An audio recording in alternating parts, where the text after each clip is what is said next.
उड़ीसा के ऊपर रेनफॉल का डिस्ट्रीब्यूशन स्कैटर रहा है। सबसे अधिक वर्षा खुर्दा के टांगी में 62 मिलीमीटर दर्ज की गई है। बात करें अगर सीजनल डिस्ट्रीब्यूशन की, तो क्यूमुलेटिव सीजनल रेनफॉल का डिस्ट्रीब्यूशन 1 जून से लेकर 22 जून तक 125.9 मिलीमीटर रेनफॉल दर्ज हुई है, जो कि सामान्य 137.2 मिलीमीटर से 8% कम चल रही है।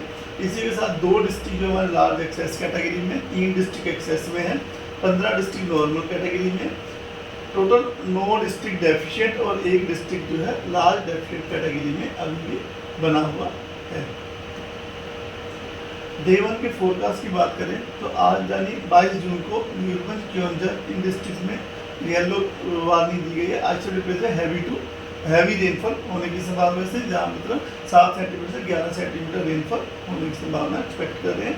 उसके अलावा लगभग सारे उड़ीसा में आइसोलेटेड थंडरस्टॉर्म विद लाइटनिंग और gusting wind speed 30 to 40 km रहने की संभावना है और लाइटनिंग की संभावना लग रही है। उसके बाकी हमारे होल उड़ीसा में एक्सपेक्ट कर रहे हैं आज रेनफॉल डिस्ट्रीब्यूशन स्कैटर्ड रह सकता है, जिसकी वजह से एक्चुअली हमारे उड़ीसा के ऊपर डायरेक्टली कोई भी सिग्निफिकेंट वेदर सिस्टम नहीं है, लेकिन आस पड़ोस की सिस्टम की वजह से हम जो है एक्सपेक्ट कर रहे हैं बारिश को। इसी प्रकार 24-25 को भी हम लोग जो है heavy to very heavy rainfall भी दी गई है डे 4 डे 5 में। तो उसके पीछे ये कि एक परे साइक्लोनिक सर्कुलेशन जो है फॉर्मेशन हो सकती है हमारे जो गंगेटिक वेस्ट बंगाल और बे ऑफ बंगाल रीजन के ऊपर। इसकी वजह से जो है वार्निंग दी गई है। डे 2 में आइसोलेटेड प्लेस में थंडरस्टॉर्म विद लाइटनिंग और गस्टी विंड 30 to 40 km रह सकती है। उसकी वजह से येलो अलर्ट दिया गया है, जिनमें कि आपका north Orissa, coastal Orissa, north Orissa, south coastal Orissa, बौद्ध, कंधमाल, रायगढ़, कोरापुट ये सब डिस्ट्रिक्ट शामिल है और रेनफॉल का डिस्ट्रीब्यूशन स्कैटर्ड रह सकता है 23 जून को। डे 3 में मयूरभंज, क्योंझर, बालासोर डिस्ट्रिक्ट में आइसोलेटेड प्लेस में हैवी रेनफॉल की संभावना, जिसकी वजह से येलो वार्निंग दी गई है। बाकी अन्य भागों में और यहाँ इन स्थानों पे thunderstorm with lightning, gusty service speed 30 to 40 km रह सकते हैं, जिसकी वजह से येलो वार्निंग दी गई है 24 तारीख को।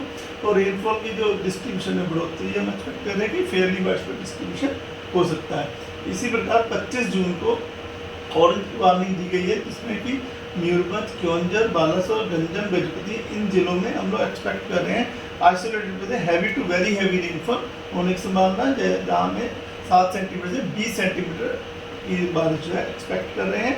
बाकी अन्य स्थानों में जाजपुर, भद्रक, केंद्रपाड़ा, पुरी, खुर्दा, नयागढ़, कंधमाल, कालाहांडी, रायगढ़, कोरापुट इन डिस्ट्रिक्ट्स में हम एक्सपेक्ट कर रहे हैं आइसोलेटेड प्लेसेस पे हैवी रेनफॉल। और बाकी लगभग उड़ीसा के 30 डिस्ट्रिक्ट्स में हम लोग एक्सपेक्ट करें थंडरस्टॉर्म विद लाइटनिंग और गस्टी 30 to 40 km रह सकती है 25 जून को। 26 जून को भी लगभग सारे उड़ीसा में थंडरस्टॉर्म विद लाइटनिंग के लिए जो येलो वार्निंग दी गई है, गस्टी 30-40 किलोमीटर प्रति घंटा रह सकती है। और उड़ीसा में वाइड स्प्रेड रेनफॉल का डिस्ट्रीब्यूशन आ सकता है 26 तारीख को।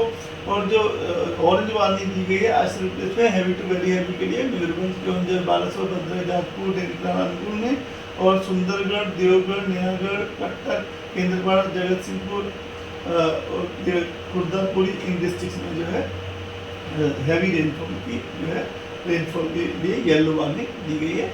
डे 6 में भी हम वाइड स्प्रेड डिस्ट्रीब्यूशन एक्सपेक्ट कर रहे हैं। 27 तारीख को वार्निंग नील है और 28 तारीख को फेयरली वाइडस्प्रेड डिस्ट्रीब्यूशन एक्सपेक्ट कर रहे हैं। पूरे उड़ीसा के ऊपर वार्निंग नील है। फिशरमैन की बात करें तो 24 और 25 तारीख को फिशरमैन को एडवाइस दी जाती है कि वे समुद्र के अंदर मछलियाँ पकड़ने ना जाए, क्योंकि हम एक्सपेक्ट कर रहे हैं स्पेली वेदर रह सकता है, जहाँ विंड स्पीड जो है 35 to 45 km, gusty to 55 km रहने की संभावना है इसकी वजह से।